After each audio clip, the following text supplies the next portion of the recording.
Hello guys, solution is the best में आपका स्वागत है। आज मैं आपके साथ डिस्कस करने वाली हूँ BA programme first semester history discipline का एक सब्जेक्ट है history of India earliest up to 300।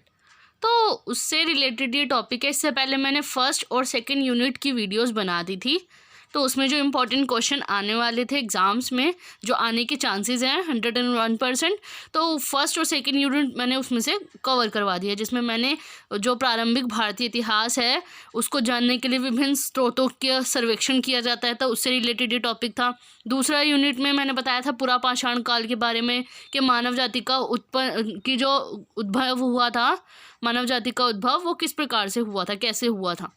तो अब पढ़ना है हमें हड़प्पा सभ्यता से रिलेटेड कि हड़प्पा सभ्यता जो है, हड़प्पा सभ्यता के बारे में कि सबसे प्राचीन सभ्यता जिसे बोली जाती है, भारत की सबसे प्राचीन सभ्यता हड़प्पा सभ्यता जिसे बोला जाता है, तो उसके बारे में पढ़ना है। तो इसमें ये बताया गया है कि हड़प्पा की सभ्यता की खोज किस प्रकार से हुई थी। अगर आप मेरे चैनल पे नए हैं तो मेरे चैनल को सब्सक्राइब कर दीजिए और बेल आइकन को प्रेस कर दीजिए, ताकि इससे रिलेटेड जो इंपॉर्टेंट क्वेश्चंस हैं मैं आपको प्रोवाइड करवा सकूं। और इसके अलावा अदर सब्जेक्ट से रिलेटेड जो इंपॉर्टेंट क्वेश्चंस हैं मैं चैप्टर्स आपको कवर करवा दूँगी। तो चलिए वीडियो को स्टार्ट करते हैं। सबसे पहले हम थोड़ा सा पढ़ लेते हैं कि हड़प्पा की सभ्यता के बारे में, कि हड़प्पा की सभ्यता किस प्रकार, उसकी खोज कब हुई थी, उसके बारे में। तो चलिए वीडियो स्टार्ट करते हैं। पहला पॉइंट है इसमें कि हड़प्पा की सभ्यता की खोज 1920 से लेकर 22 में की गई थी, जब इसके दो बहुत ही महत्वपूर्ण स्थलों पर खुदाई की गई थी। दो स्थल थे, कौन से? एक रावी नदी के किनारे बसा एक हड़प्पा जिसे सिंधु घाटी की सभ्यता भी कहा जाता है, और दूसरा है सिंधु नदी के किनारे बसा एक मोहनजोदड़ो। हड़प्पा और मोहनजोदड़ो जो इनके स्थल थे वो उनकी खुदाई की गई थी, तो वहीं से निकला था हड़प्पा की सभ्यता की खोज, वहीं से हुई थी। और पहले स्थान की खुदाई किसने की थी? D.R. साहनी ने, दयाराम साहनी जिसे बोला जाता है, तो जिन्हें बोला जाता है, तो उन्होंने पहले स्थान की खुदाई की थी। और जो है मोहनजोदड़ो की खुदाई करी थी R.D. बनर्जी ने। तो पुरातात्विक खोजों के आधार पर हड़प्पा की सभ्यता जो है थी वो 2600 ईसा पूर्व से लेकर 1900 ईसा पूर्व के कालखंड के बीच माना गया है।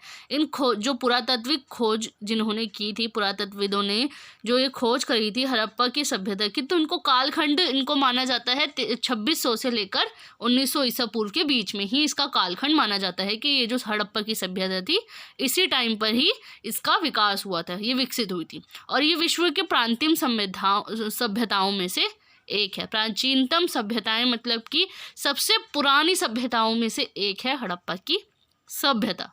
कई बार इसे सिंधु घाटी सभ्यता भी कहा जाता है, क्योंकि प्रारंभ में इसकी जितनी भी बस्ती खोज हुई है वह सभी सिंधु नदी या इसकी सहयोगी नदियों के पास या इसके आसपास के मैदानों में स्थित थी।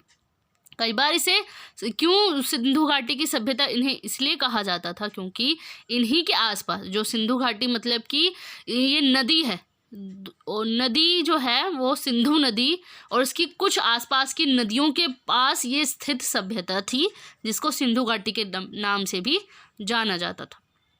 परंतु आजकल इसे हड़प्पा सभ्यता कहा जाता है, क्योंकि हड़प्पा ही वह स्थल था जिसे इस सभ्यता का अस्तित्व प्रकाश में आया था। हड़प्पा एक स्थल का नाम था वहाँ पे जो खुदाई में मिला था, तो इसीलिए इसे हड़प्पा सभ्यता के नाम से भी जाना जाता है। इसके अलावा हाल ही के पुरातात्विक अवशेषणों से ये संकेत मिलता है कि सभ्यता का विस्तार सिंधु नदी के पूरे के सुदूर विस्तार तक फैला हुआ था, कि इस सभ्यता का जो विस्तार है वो सिंधु नदी के बहुत ज़्यादा दूर तक फैला हुआ था ये सभ्यता जो थी। इसलिए बेहतर है कि सभ्यता को हम हड़प्पा सभ्यता के नाम से ही पुकारें, क्योंकि हड़प्पा नामक स्थल जो वहाँ पे था तो वहीं से ही ये सभ्यता की उत्पत्ति हुई थी। जब खुदाई में पता लगा था कि वहाँ पे एक स्थल की उत्पत्ति हुई थी, वहाँ पे नज़र आया था कि एक स्थल वहाँ पे था, तो इसीलिए जो है हड़प्पा सभ्यता उसको बोला जाता है।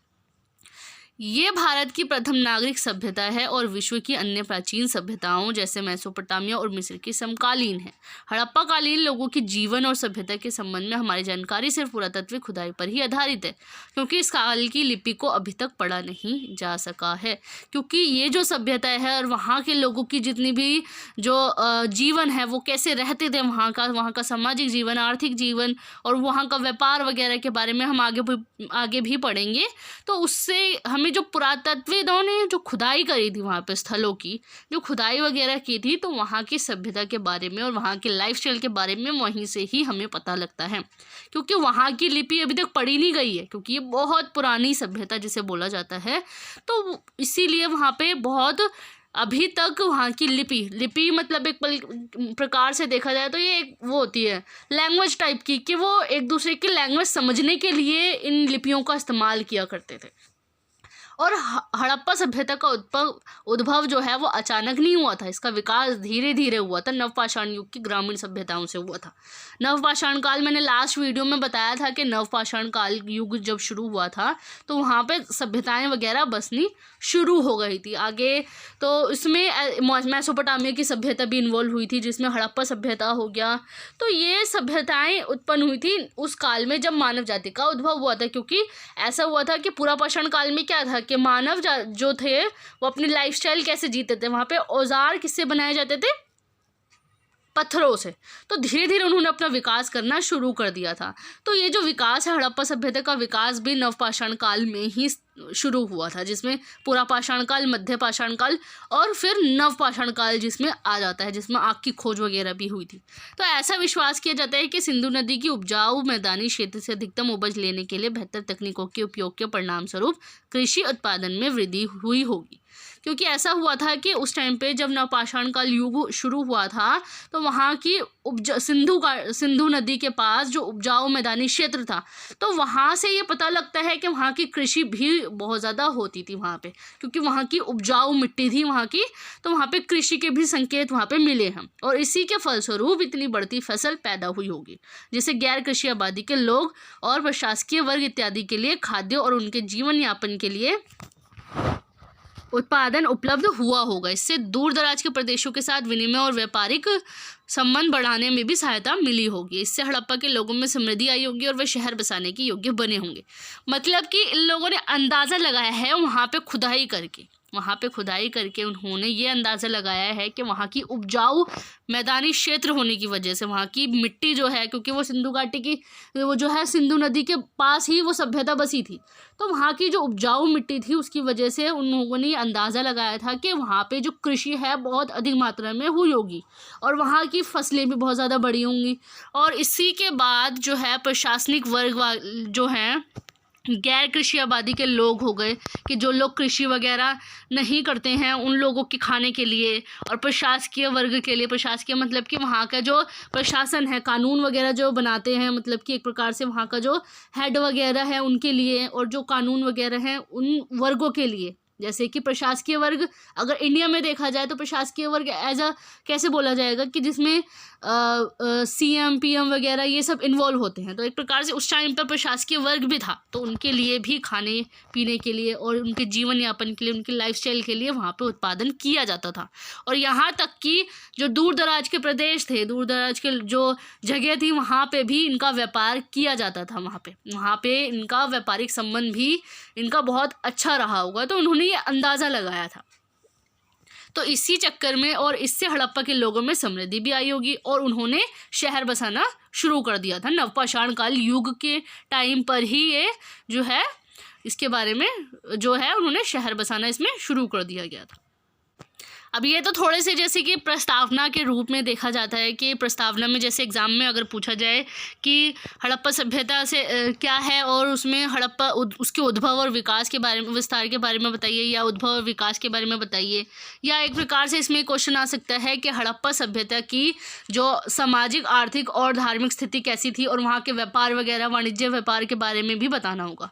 तो मैंने आपको थोड़ा सा इसमें बताया है कि प्रस्तावना में कि आप क्या लिख सकते हैं कि वो अस्तित्व में किस प्रकार से आई थी, हड़प्पा सभ्यता की खुदाई वगैरह किन लोगों ने करी थी, तो वो प्रस्तावना में थोड़ा सा बताया था, उसमें काट के थोड़े से पॉइंट्स आप लिख सकते हैं। अब बात करते हैं कि उद्भव और विस्तार किस प्रकार से हुआ था। कि पुरातात्विक अवशेषों से पता चलता है कि हड़प्पा सभ्यता से पहले लोग छोटे छोटे गाँव में रहा करते थे। जो पुरातात्विक अवशेष है, जिसमें हमने पहले वीडियो में पढ़ा था यूनिट 1 में, अगर आपने नहीं देखा है तो मैं उसका लिंक डिस्क्रिप्शन में डाल दूंगी, आप वहाँ जाके देख सकते हैं कि जो भारतीय इतिहास को जानने के लिए पुरातात्विक साक्ष्य और जो साहित्यिक जो अवशेष मिले थे वो भी, उससे भी पता लगता है कि भारत का इतिहास क्या रहा था। तो जो पुरातात्विक अवशेष वगैरह मिले थे, अभिलेख, स्मारक वगैरह, ये सब चीज़ें, तो इन सब चीज़ों से ये पता लगता था कि हड़प्पा सभ्यता से जो पहले हैं वहाँ पे छोटे छोटे गांव बसने शुरू हुए थे। क्योंकि जब मानव जाति का विकास होना शुरू हुआ था तो वो पहले छोटे छोटे गुफाओं में रहना शुरू कर दिया था उन्होंने, पूरा पाषाण काल के टाइम पे। तो वो जब पत्थरों से औजार बनाते थे वो गुफाओं वगैरह में रहने लग गए थे। लेकिन धीरे धीरे उन्होंने अपना विकास करना शुरू कर दिया और उन्होंने बस्तियाँ बसानी शुरू कर दी थी। तो पुरातात्विक अवशेषों से ये पता लगता है कि जो हड़प्पा सभ्यता के लोग हैं वहाँ पे लोग पहले गांव में रहा करते थे। लेकिन धीरे धीरे जब समय बीतता गया, धीरे धीरे उन्होंने अपना विकास करना शुरू कर दिया तो छोटी छोटी बस्तियां, उनमें कस्बे वगैरह बनने, मतलब कि बसने शुरू हो गए थे। तो उन्होंने वहीं से ही जो है अपना शहर का विकास करना शुरू कर दिया था। वास्तव में हड़प्पा काल की संपूर्ण अवधि को 3 चरणों में बांटा गया। जो हड़प्पा सभ्यता का काल जो है वो 3 भागों में डिवाइडेड है। प्रारंभिक हड़प्पा काल जो है 3500 ईसा पूर्व से लेकर 2600 ईसा पूर्व तक का काल है। इस काल की विशेषता का उल्लेख कहाँ मिलता है?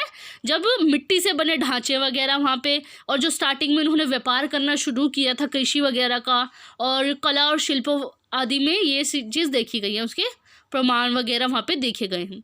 दूसरी जो है वो है परिपक्व हड़प्पा काल, जो 2600 ईसा पूर्व से 1900 ईसा पूर्व तक चला था। जब हमें भट्टी में पकी जो ईंटें हैं उनसे बने ढांचों वाले भली भांति विकसित शहर, स्वदेशी और विदेशी व्यापार और विविध प्रकार के शिल्प देखने को भी वहाँ पे मिले थे। ये उन्होंने विकास करा था अपना। वैसे तो प्रारंभिक व्यापार था कि स्टार्टिंग में थोड़ा थोड़ा छोटे मोटे शहरों में वे बेचा करते थे सामान वगैरह, वहाँ से व्यापार किया करते थे। लेकिन साथ ही साथ जो है उन्होंने अपना विकास 2600 ईसा पूर्व से लेकर 1900 ईसा पूर्व के बीच में ही शुरू किया था। उन्होंने अपना विकसित शहर जो है उसका विकास किया, कि उन्होंने मतलब कि अपना शहर का विकास किया, स्वदेशी और विदेशी व्यापार स्टार्ट किया था इन्होंने, और विविध प्रकार के जो शिल्प वगैरह हैं वहाँ पे देखने को मिलते हैं। अब तीसरा पॉइंट है हड़प्पा सभ्यता जो है उत्तर हड़प्पा सभ्यता जिसे बोला जाता है। 1900 ईसा पूर्व से लेकर 1400 ईसा पूर्व तक का ये था। और ये जो काल था वो पतन का काल था, कि हड़प्पा सभ्यता का पतन भी इसी ईसा पूर्व के बीच में हुआ था, और जिसके दौरान शहर उजड़ने लगे थे और व्यापार समाप्त हो गया था, जिससे धीरे धीरे शहरीकरण की मुख्य विशिष्टताएं लुप्त होती गई थी। तो ये काल था जब हड़प्पा सभ्यता का जो है समाप्त हो गया था पूरी तरीके से। जो इसके शहर वगैरह थे वो पूरी तरीके से समाप्त हो गए थे। हड़प्पा सभ्यता पूरी तरीके से पतन की ओर अग्रसर था। तो ये 3 काल में डिवाइडेड था हड़प्पा सभ्यता। अब हम पढ़ेंगे कि इसके भूगोल के बारे में, कि ये जो क्षेत्र था उसका विस्तार कहाँ कहाँ तक हुआ था। मैंने ये टॉपिक ऊपर लिखा नहीं है, लेकिन ये क्षेत्र में आना है। मैंने ऊपर बताया था कि हड़प्पा सभ्यता से रिलेटेड के उसका उद्भव और विकास कैसे हुआ था, और उसी में मैंने बताया कि ये जो 3 काल में डिवाइडेड था हड़प्पा सभ्यता। तो अब पढ़ना है जो इसका क्षेत्र है कहाँ तक विकसित रहा था, मतलब कि दूर दूर तक कहाँ तक ये फैला हुआ था। तो इसमें ये क्वेश्चन आ सकता है कि हड़प्पा सभ्यता का भौगोलिक वर्णन कीजिए, कि भौगोलिक विस्तार के बारे में बताइए कि इसका भूगोल क्या था, कि इसका क्षेत्र कितना था, वो बताना है इसमें। तो पुरातात्विक खुदाइयों से पता चलता है कि यह सभ्यता विस्तृत क्षेत्र में फैली हुई थी, जिसमें न सिर्फ भारत के आधुनिक राज्य जैसे राजस्थान, पंजाब, हरियाणा, गुजरात, महाराष्ट्र, पश्चिमी उत्तर प्रदेश सम्मिलित थे, बल्कि पाकिस्तान और अफगानिस्तान के कुछ भाग भी शामिल थे। कि खुदाइयों से, जो पुरातत्वविदों ने जो खुदाई वगैरह की थी, उससे ये पता चलता है कि इसका जो क्षेत्र था सिर्फ भारत में जो राज्य है उन तक ही सीमित नहीं था, जिसमें राजस्थान, पंजाब ये सारे पश्चिमी इलाके के हैं। सिर्फ पश्चिमी इलाकों तक ही ये सीमित नहीं था, बल्कि इसमें जो पाकिस्तान, अफगानिस्तान इनके भी कुछ भाग इसमें इन्वॉल्व हुए हैं। इस सभ्यता के कुछ मुख्य स्थान भी हैं, कि जम्मू और कश्मीर में मांडा, अफगानिस्तान में शोरतुलई, पश्चिमी बंगाल में हड़प्पा, पश्चिमी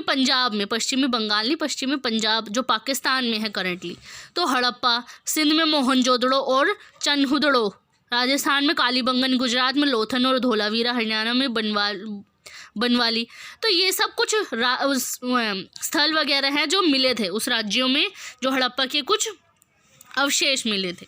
आबादियों के स्थान के संकेत मिलते हैं कि हड़प्पा, कालीबंगन घग्गर हाकरा नदी के किनारे पर, जिसे आमतौर पर लुप्त नदी सरस्वती के साथ जोड़ा जाता है। लुप्त नदी सरस्वती, ये सरस्वती नदी थी जो लुप्त हो गई है अब करंटली, तो उसी के एक, जिसे पहले घग्गर हाकरा नदी बोला जाता था, कालीबंगन को। तो ये जो कालीबंगन स्थल जो है वो इस नदी के पास ही स्थित थी पहले, और मोहनजोदड़ो की जो थी वो इस सभ्यता का मुख्य स्थल था। मुख्य स्थल मोहनजोदड़ो और हड़प्पा, ये 2 स्थल थे जो वहाँ पे मिले थे नदी के पास, और अधिकांश आबादी इसी क्षेत्र में स्थित थी।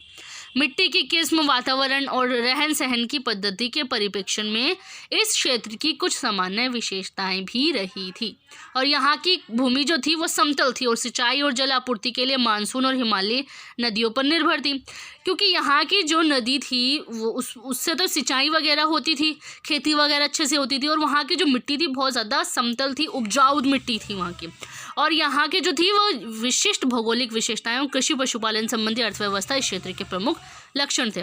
कृषि तो होती ही थी, साथ ही साथ वहाँ पे पशुपालन भी होता था। पशु मतलब कि जानवरों को पाला करते थे वहाँ पे, भेड़, बकरी, गाय, ये सब वहाँ पे पाला करते थे। और हड़प्पा की जो शहरी आबादी थी उसके अलावा ऐसे कुछ स्थल थे जहाँ पर पाषाण युग के शिकारी संग्रहकर्ता या घुमंतु चारवाहों वाले प्रागैतिहासिक काल के समुदायों के लोग भी साथ साथ रहते थे। कि हड़प्पा की जो शहरी आबादी थी उसके अलावा भी कुछ स्थल यहाँ पे मिले थे जहाँ पे शिकारी संग्रहकर्ता मतलब कि जो ये लोग शिकार वगैरह करते थे वो अपने गोडाउन में इकट्ठा करके रखते थे इसको शिकार कर करके, ताकि वो फ्यूचर के लिए उसका खाना वाना बना सके। और घुमंतु चारवाहे होते हैं कि घूम घूम कर चारे को इकट्ठा करते हैं, और वहाँ पे जो है चारवाहे उनको बोला जाता है जो गाय भैंस को चराते हैं। घुमंतु उन्हें बोला जाता है, जगह जगह घूमते हैं वहाँ पे और इनको चराते हैं जानवरों को। तो ऐसे समुदाय के लोग भी यहाँ पे रहते थे, ऐसे प्रमाण वहाँ पे मिले हैं। कुछ स्थल बंदरगाहों या व्यापारिक स्थलों के रूप में काम में लाए जाते थे। कुछ स्थल ऐसे भी मिले हैं वहाँ पे जहाँ पे बंदरगाहों थे और व्यापारिक स्थल भी वहाँ पे काम किए जाते थे। उन स्थलों में व्यापारिक स्थल जिसे बोलते हैं, व्यापारिक मतलब कि वहाँ पे व्यापार होता था किसी चीज़ का, कि कृषि से रिलेटेड हो गया या फिर कोई ऐसी कांसे का, मैंने जैसे कि बताया था कि कांसे का उत्पादन बहुत ज़्यादा था तो उसका भी व्यापार करते थे देशों विदेशों में। बंदरगाह थे वहाँ पे। और ध्यान देने योग्य बात है कि शहरीकरण को निर्धारित करने के प्रमुख कारक व्यापार, कर प्रणाली और लिपि इत्यादि होते हैं। शहरी सभ्यता कहलाए जाने के लिए हड़प्पा सभ्यता इन सभी मानकों पर खरी उतरी है। शहरी सभ्यता हड़प्पा सभ्यता को ही कहा जाता है क्योंकि सबसे पुरानी सभ्यता थी। और धीरे धीरे जब पूरा पाषाण काल जब था तो ऐसा हुआ था कि उन्होंने धीरे धीरे गुफाओं से निकल के उन्होंने बस्तियां बसानी शुरू कर दी थी, जो छोटी छोटी बस्तियां बसानी शुरू कर दी थी। तो वो हड़प्पा जो सभ्यता जहाँ पे इसका विकास हुआ था, हड़प्पा सभ्यता की जहाँ पे खोज हुई थी, तो वहाँ पे ये प्रमाण मिलते हैं वहाँ पे कि वहाँ पे शहरीकरण बहुत ज़्यादा था। शहरी सभ्यता कहलाए जाने के लिए हड़प्पा सभ्यता सबसे ज़्यादा थी।